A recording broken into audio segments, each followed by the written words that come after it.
इथे आपण पेरूचं पंचामृत करायला घेतोय. कधी-कधी जेवणामध्ये कंटाळा येतो, चटणी, कोशिंबीर वगैरे असे काही ऑप्शनच्या ऐवजी वेगळा ऑप्शन निवडू शकता तुम्ही. पेरूचं पंचामृत. त्यासाठी लागणार आहेत पिकलेले पेरू, गूळ, खोबरं किसलेलं, मीठ, मिरची, तीळ. आता आपण बारीक तुकडे करून घेतलेत पेरूचे. त्याच्यामध्ये किस टाकणार आहे खोबऱ्याचा.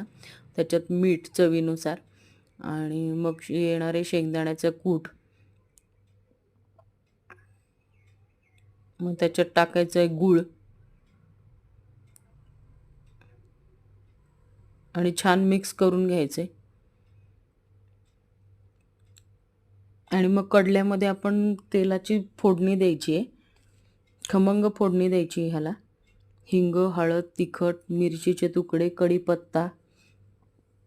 आणि हे तुम्हाला उपवासाला पण चालू शकतं. तुम्ही फक्त त्याच्यात कढीपत्ता, तीळ काढू शकता. आणि हे एरवी तुम्ही पंचामृत हे उपवासाला सुद्धा वापरू शकता.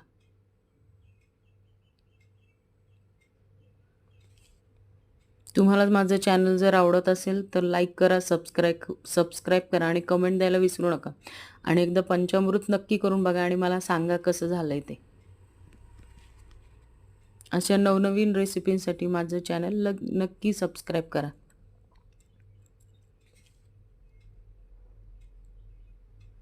इथे मी तिखट पण टाकले कारण त्याला जरासा तिखटपणा यावा. कधी-कधी मिरच्या तिखट नसतात. कधी-कधी मिरच्या तिखट नसतात त्यामुळे आपण थोडंसं लाल तिखट पण त्याच्यात ॲड करून खोबऱ्याने सजवायचे आणि द्यायचे खायला. ओके, चलो.